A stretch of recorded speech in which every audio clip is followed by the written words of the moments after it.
जय हिंद दोस्तों। अगर आप आईपीओ के लिए अप्लाई करते हो तो मोबीक्विक का आईपीओ आपके सामने है। जीएमपी इसकी फायर ही नहीं, वाइल्ड फायर है, पुष्पा की तरह है। दोस्तों जैसे शादियों का सीजन अभी चालू है, आईपीओ का सीजन भी चालू, एक से बढ़कर एक आईपीओ हमें देखने के लिए मिल रहे हैं। लेकिन यहाँ पे एक डाउट होता है इसमें कि ये दूसरा पेटीएम होने वाला है। तो यही बातें आपको इस वीडियो में जानने के लिए मिलेगी, जिससे आप अपना डिसीजन सोच समझ के यहाँ पे बना सको। दोस्तों सबसे पहले हम बात करेंगे कंपनी एंड आईपीओ डिटेल्स के बारे में, कंपनी के financials, peer comparison, strength and weakness, latest GMP apply करना चाहिए या नहीं करना चाहिए, सारी बातें आपको जानने के लिए मिलेगी। लेकिन उससे पहले थोड़ा सा हम जाएंगे हिस्ट्री में। क्यों? क्योंकि देखिए पेटीएम का अपने पास में जो है आईपीओ आया था, है ना। अब पेटीएम जिस सेक्टर से है उसी सेक्टर से मोबीक्विक का आईपीओ भी हमें देखने के लिए मिल रहा है। पेटीएम में जैसे रिटेल कोटा था अपने पास में 10% का, 10% शेयर ही अपने पास में रिजर्व थे रिटेल कैटेगरी के लिए। अगर आईपीओ के प्राइस की मैं बात करूं यहाँ पे तो 2150 रुपये का यहाँ पे प्राइस था। जीएमपी स्टार्ट में 105 रुपये, लगभग 4.5% का जो है यहाँ पे लिस्टिंग गेन का अनुमान था। धीरे धीरे कम होता चला गया, कम होता चले गया और लिस्टिंग के दिन ये नेगेटिव हो गया 1.4%, मतलब 2150 रुपये के ऊपर 30% का नुकसान। लेकिन हुआ क्या, जैसे ही लिस्टिंग हुई 9% यहाँ पे डिस्काउंट के ऊपर, मतलब 9% लॉस के ऊपर जो है इसकी लिस्टिंग देखने के लिए मिली। देखिए जीएमपी का अनुमान होता है, कभी कभी हमें इसके आसपास लिस्टिंग देखने के लिए मिलती है, कभी बहुत ज़्यादा दूर इसके लिस्टिंग देखने के लिए मिलती है। तो ये बात जो है बिल्कुल आपको ध्यान में रखना है, ठीक है। कि पेटीएम एक बार थोड़ा देख लोगे तो आपको अपना डिसीजन लेने में आसानी रहेगी। तो एक तो ये बात ध्यान रखना कि रिटेल कैटेगरी में यहाँ पे 10% ही जो शेयर थे वो रिजर्व थे। दूसरा जो आईपीओ का सब्सक्रिप्शन हुआ था वो 1.89 टाइम्स हुआ था। तो ये बात भी आपको ध्यान रखना है, ज़्यादा सब्सक्रिप्शन यहाँ पे देखने के लिए नहीं मिला था, है ना। और दूसरी इंपॉर्टेंट बात अगर आप देखो यहाँ पे कंपनी के फाइनेंशियल्स की, तो कंपनी के जो फाइनेंशियल्स थे ना वो लॉस मेकिंग थे, है ना। ब्रैकेट्स मतलब लॉस है यहाँ पे। कंपनी 19, 20, 21 है ना, तीनों फाइनेंशियल ईयर में हमें लॉस में ही दिख रहा था, बस लॉस थोड़ा कम होता जा रहा था, वो अलग बात है। साथ ही अगर हम बात करें कि 9% डिस्काउंट के ऊपर तो लिस्टिंग हुई, लेकिन दिन के एंड तक जाते जाते 20% लॉस हो चुका था यहाँ, है ना। क्लियर ये बात। अब बात करते हैं हम मोबीक्विक के आईपीओ के बारे में। तो सबसे पहले अगर कंपनी की बात करें तो जो पेटीएम का काम है ना वही इसका काम है, सिंपल भाषा में आप समझ लो, ठीक है ना। पेटीएम से पहले कंपनी आ गई थी 2009 में। क्लियर। यहाँ पे आप ये पेमेंट वॉलेट्स की शुरुआत की थी 2009 में, फिर लॉयल्टी पॉइंट बेस्ड रिवॉर्ड 2017 में, डिजिटल क्रेडिट 2019 में, क्रेडिट ऑन यूपीआई 2023 में, ठीक है। तो डिजिटल क्रेडिट कार्ड भी इनका अवेलेबल होता है, बाकी क्रेडिट ऑन यूपीआई आप यूज़ करते होंगे, ठीक है, अगर रुपए क्रेडिट कार्ड वगैरह सब यूज़ करते हो तो। साथ में अगर बात करें हम यहाँ पे इसके यूजर्स के, तो 156 मिलियन प्लस यहाँ पे यूजर्स हमें इसके देखने के लिए मिलते हैं। यूजर्स का नंबर है ना बहुत बड़ा है ना। जैसे मैंने पेटीएम यूज किया, फ़ोन पे यूज किया है, क्या मोबीक्विक आपने यूज किया, कमेंट करके ज़रूर बताना अगर हाँ तो, ठीक है। नाम सुना है लेकिन बहुत से लोग यूज़ भी नहीं करते हैं। साथ ही अगर हम यहाँ पे बात करें नंबर ऑफ वॉलेट्स यूजर्स की, तो देखिए सबसे पहले नंबर पे आता पेटीएम, दूसरे नंबर पे आता फ़ोन पे और तीसरे नंबर पे आता मोबीक्विक, है ना। तीसरा नंबर है यहाँ पे मोबीक्विक का। और जैसा कि दोस्तों यहाँ पे हमारा है ना, जैसे ही है ना कैश से हम यहाँ पे कैशलेस तक हम पहुँचने वाले हैं, ठीक है। धीरे धीरे ये फिगर है ना 21, 22, 23, 24 धीरे धीरे बढ़ता ही जा रहा है और ये हमेशा बढ़ता ही रहेगा। तो जो सेक्टर है, सेक्टर तो बहुत बढ़िया है, सेक्टर में तो कोई मतलब यहाँ पे डाउट नहीं है। डाउट किन बातों पे है वो बात है यहाँ पे आप समझो। अगर मैं आईपीओ की यहाँ पे ओपनिंग डेट की बात करूँ तो 11 सितंबर, आईपीओ क्लोज कब हो जाएगा 13 दिसंबर। इशू प्राइस गया 265 से 279 रुपये पर शेयर, है ना। और यहाँ पे जो रिटेल कोटा है वो 10% ही रहने वाला पेटीएम के जैसा, ठीक है ना। और साथ ही बात करें आईपीओ का साइज, आईपीओ का साइज है 572 करोड़, पूरा का पूरा फ्रेश इशू, ये अच्छी बात है। लेकिन 2 रुपये पर इक्विटी शेयर यहाँ पे फेस वैल्यू रखी गई है और प्रोमोटर होल्डिंग अभी है 32.96 जो कि और यहाँ पे कम हो जाएगी। तो थोड़ा सा यहाँ पे हमें नेगेटिव पॉइंट यहाँ पे देखने के लिए मिलता है। क्लियर। यहाँ पे बात करें अगर हम ये डेट्स वगैरह आप देख लो, अलॉटमेंट एंड ऑल। अगर हम यहाँ पे बात करें कि मिनिमम हमें कितना अप्लाई करना अमाउंट, तो रिटेल कैटेगरी में एक लोट रहेगा 53 शेयर का 14,787 रुपये मिनिमम आप इन्वेस्टमेंट कर सकते हो। स्मॉल HNI की अगर बात करें हम यहाँ पे, तो वहाँ पे आप लगा सकते हो 2 लाख से ऊपर का अमाउंट, मतलब मिनिमम 14 लोट।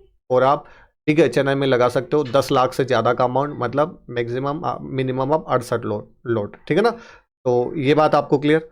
अब दोस्तों अगर हम बात करें इसका ऑब्जेक्टिव क्या है, तो देखिए funding growth in financial services business के लिए ये मतलब अपना यूज़ करने वाला, और मेन जो है इसका investment in data, ML, AI product and technology. तो ये अच्छी बात है कि जो पैसा मतलब यूज किया जा रहा है वो एक सही डायरेक्शन। देखिए एआई का भी आपको पता है जमाना है, टेक्नोलॉजी बेसिस भी चलो ठीक है, ये अपना इन्वेस्टमेंट करना चाहते हैं, बाकी general corporate purpose and all में इनका सब कुछ ये जाने वाला है। तो ऑब्जेक्टिव के लिहाज से देखें, ऑब्जेक्टिव बहुत बढ़िया इन्होंने क्लियरली मेंशन किया, जो कि एक बहुत बढ़िया बात है ना, क्योंकि ग्रोथ में ही पैसा जो है जाने वाला है, ये अच्छी बात है। अब अगर फाइनेंशियल्स देखें तो देखिए 22 से 23, 23 से 24 तक पहले अपनी निगाहें यहाँ पे अच्छे से टिका के रखना। असेट्स की अगर बात करें, असेट्स में यहाँ पे कमी हुई है और फिर प्लस हुआ है। उतार चढ़ाव हमेशा नेगेटिव पॉइंट में हम कंसिडर करते हैं। वहीं अगर रेवेन्यू की बात की जाए तो रेवेन्यू आप देखिए, रेवेन्यू में लगातार बढ़ोतरी हो रही है, ये प्लस बहुत अच्छी बात है। प्रॉफिट आफ्टर टैक्स देखो माइनस माइनस चल रहा है, लेकिन 2024 में इन्होंने प्लस किया।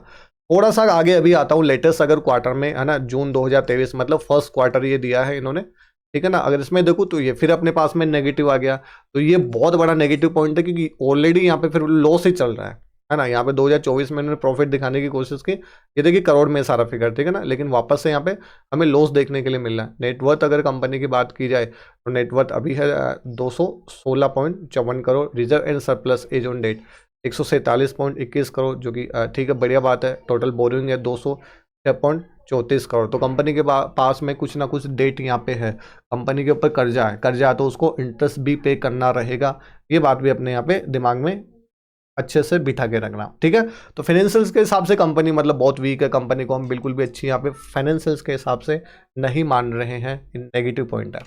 नेक्स्ट दोस्तों बात करें यहाँ पे जो ऑपरेटिंग एक्टिविटी से जो कैश मिलता है वो किस तरीके से है, तो आप वो देखोगे उसमें भी आपको उतार चढ़ाव भी देखने के लिए मिल रहे हैं। 2022 में था नेगेटिव, ठीक है, 2023 में था पॉजिटिव और फिर 2024 में आ गया नेगेटिव। और अभी अगर बात करें यहाँ पे लेटेस्ट क्वार्टर की, तो यहाँ पे दिखाया गया पॉजिटिव, है ना। उतार चढ़ाव यहाँ पे चालू है पीयर कंपैरिजन में। अब देखिए अगर मैं यहाँ पे अर्निंग पर शेयर 2024 है ना, मार्च 2024 तक का अगर लेता हूँ तो 2.46 आता है ना। उसके कंपैरिजन में अगर मैं पी रेशियो जाता हूँ तो 113.41 का आता है। लेकिन अगर लेटेस्ट फर्स्ट क्वार्टर का अगर मैं लेता हूँ है ना 30 जून तक, तो उसमें तो नेगेटिव है कंपनी का अर्निंग, है ना। तो अर्निंग पर शेयर जब नेगेटिव होगा अपने पास में, तो इसका पी रेशियो निकल के ही नहीं आएगा अपने पास में, नेगेटिव में आएगा। साथ ही अगर पेटीएम, फिर तो कोई कंपैरिजन यहाँ पे बनता ही नहीं है, क्योंकि इनका अर्निंग पर शेयर नेगेटिव है और इसका भी अर्निंग पर शेयर अपने पास में नेगेटिव देखने के लिए मिल रहा है। तो ये जो भी कंपनियां काम करती है सब देखिए नेगेटिव नेगेटिव ही चल रहा है, तभी तो पेटीएम कहाँ से कहाँ आके गिर गया, है ना। चलिए अब बात आती है मोबीक्विक आईपीओ की स्ट्रेंथ क्या है। अब देखिए स्ट्रेंथ तो कुछ खास है नहीं, और वीकनेस से वीकनेस तो मुझे दिख रही है ज़्यादा, है ना। देखिए यहाँ पे ग्रो करने के लिए बहुत कुछ है। अगर मैं सबसे अच्छी बात करूँ तो ग्रो करने के लिए यहाँ पे बहुत कुछ है। और चूंकि हम देखिए केसलेस जो केस से ना केसलेस की तरफ है ना मूव कर रहे हैं, तो है तो बढ़िया, लेकिन यहाँ पे ग्लिचेज वगैरह बहुत मिलते हैं, तो वो एक थोड़ा नेगेटिव पॉइंट हो जाता है ना। तो पॉजिटिव पॉइंट तो एक ही है कि ग्रो करने के लिए यहाँ पे कुछ है अपने पास में। साथ ही अगर वीकनेस की अगर बात करें तो देखिए कंपनी के ऊपर डेट है, सबसे गंदा वीकनेस तो मतलब ये दिखा कंपनी पे, भले ही ठीक है थोड़ा है लेकिन है। और ये थोड़ा जो डेट है ना वो भारी पड़ता है, क्योंकि कंपनी लॉस मेकिंग ही चल रही है। और साथ में जो इसका सेक्टर है ना बहुत कॉम्पिटिटिव सेक्टर है ना, जैसे पेटीएम हो गया, फोन पे हो गया, वो सब भी तो ये काम कर रहे हैं, तो सेक्टर भी बड़ा कॉम्पिटिटिव हमें यहाँ पे देखने के लिए मिल रहा है ना। चलिए नेक्स्ट अगर बात करें लेटेस्ट जीएमपी, अब यहाँ पे आके इंसान का दिमाग खराब हो जाता है। कंपनी में कुछ भी अच्छा हमें दिखाई नहीं देता, लेकिन यहाँ आते ही दिमाग खराब होता है कि इसकी जीएमपी इतनी बढ़िया क्यों चल रही है ना। देखिए 30.84%, फिर 43, फिर 43.1। अभी तो आईपीओ ओपन ही नहीं हुआ, अभी तो ये चल रहा है ना।